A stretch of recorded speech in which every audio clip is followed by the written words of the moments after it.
Hey, what's up, you guys? I'm gonna show you how to make the brother with the chair build in Dungeons and Dragons 5th edition.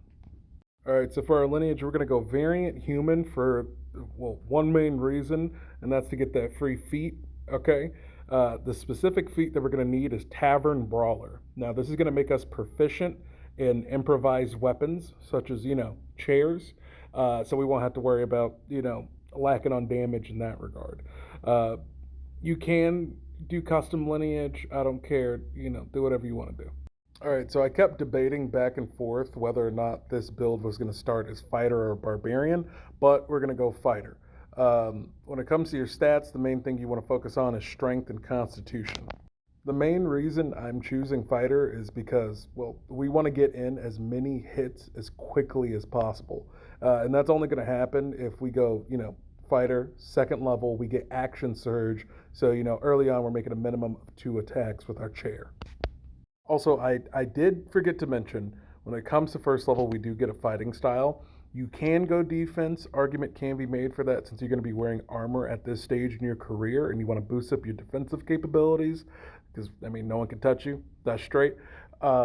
However, I would actually recommend going great weapon fighter, the great weapon fighting style, whatever it is, just for the simple fact of it lets you re-roll ones and twos on a weapon that you're using with both hands, and your chair definitely qualifies for that. And we want to hit as hard as we can with that chair, you know what I'm saying? All right, so now that's going to bring us to third level. We get to pick our subclass. Obviously, brother with the chair is a battle master. For your superior techniques or maneuvers or whatever, I'm going to recommend trip attack and I'm going to recommend bait and switch. Because, you got to trip people up. You're going to keep people off balance with the attacks that you're going to be doing. And on top of that, you got the bait and switch because you're there to defend other people. So, you whack them with the chair and then move around. That's going to increase the AC of the other people around you. Very important. Very important because that's why you're there in the first place is to, help out. Now, from there, the rest of the build is going to be pretty straightforward. Fourth level, you're going to take those stat increases.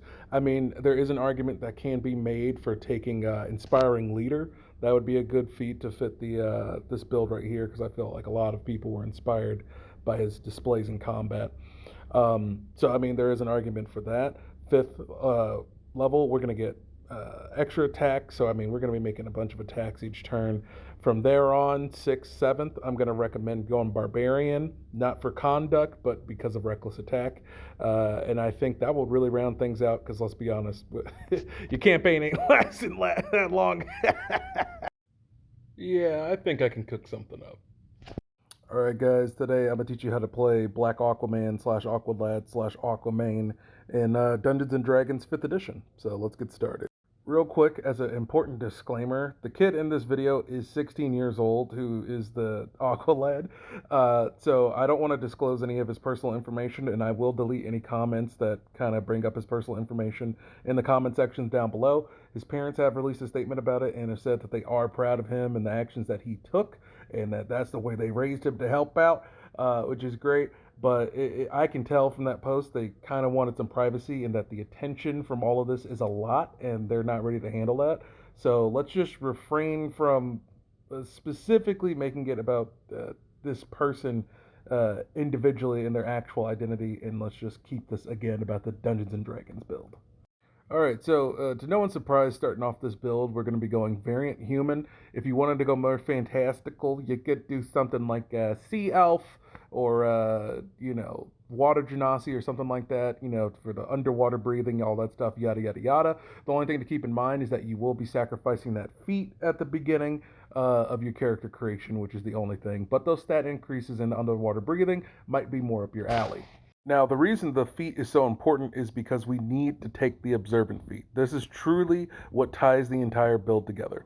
That +5 to our passive perception is so important because it's going to be the reason why we're going to be able to spot drama from a distance, from across the bay. You need to be able to see what is going on. So you're going to need that high wisdom. So we need that observant feat immediately.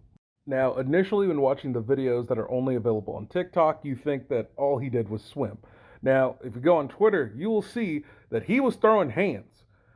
He was throwing hands. So we're gonna go monk for almost this entire build. Okay, first level we're getting that unarmored defense, we're getting key, all that stuff. We're also gonna be getting those flurry of blows, all of that. We're doing that for 3 levels, and at the third level we're gonna take our subclass. Now, for the subclass, I'm going open hand because, look, your flurry of blows, all right? You need to be knocking people prone, knocking them down, throwing them around, pushing them, shoving them, all that stuff while decking them in the schnoz. So we need to go open hand monk for the rest of the way until we get about level 5 or 6. 5, you definitely want extra attack. 6 is where things get a little dicey because you could start taking fighter levels to get action surge, but missing out on evasion at level 7, that's a bit tough. But that's it. What build should I do next? Fictional character, real person? I don't think there's much left to do with Montgomery. Hey, what's up, you guys? Today I'm going to show you how to make the Brother with the Hat / Security Guard build for Dungeons & Dragons 5th edition. So, believe it or not, this time we're actually not going to go variant human. We're actually going to go Aasimar.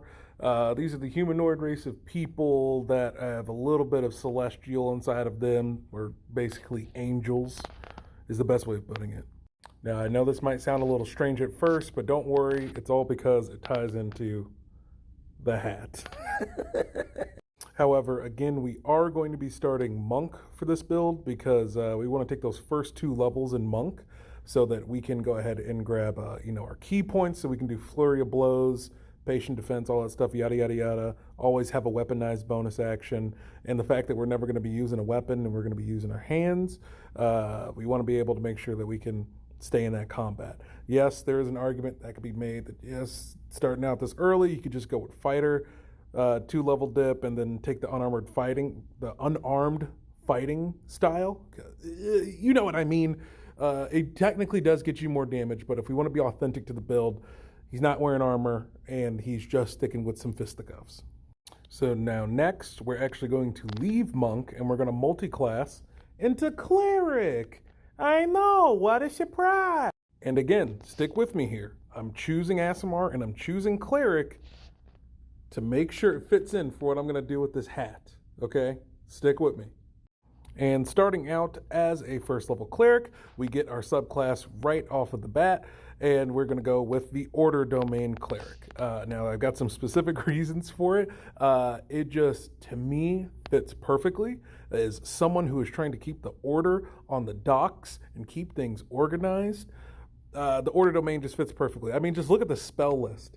Command, Heroism, Hold Person, Zone of Truth. I mean, come on. To me, it just feels like it fits perfectly. Oh, and I almost forgot, another thing that I really love about this is the domain feature, which where it says, you can invoke the power of law to embolden an ally to an attack. Blah, blah, blah, blah, blah, as usual. Skip to the last sentence. If the spell targets one more ally, whatever, yada, yada, yada, that ally can use their reaction to make an attack. So essentially, you can use this feature to be able to help your allies be able to beat booty more with their reaction. Like, it's awesome. It's awesome just by casting a spell, I believe, that targets them. So it's freaking amazing. And yes, you should take Bless. #Bless. And so we will continue to keep taking cleric levels onto 3rd level and then 4th level. I believe that's where you get an ability score increase or you end up taking a feat. I'm going to recommend doing an ability score increase and dump it all into wisdom. That's going to help our armor class, and that's also going to help our spell saves. I know dexterity is going to be a little bit wishy-washy with this build, but you want to make sure that you have a good wisdom for this build for sure, because that's where we get into 5th level, which ties into the hat. Now, I have been racking my brain for quite some time trying to figure out truly what would embody what this hat has represented.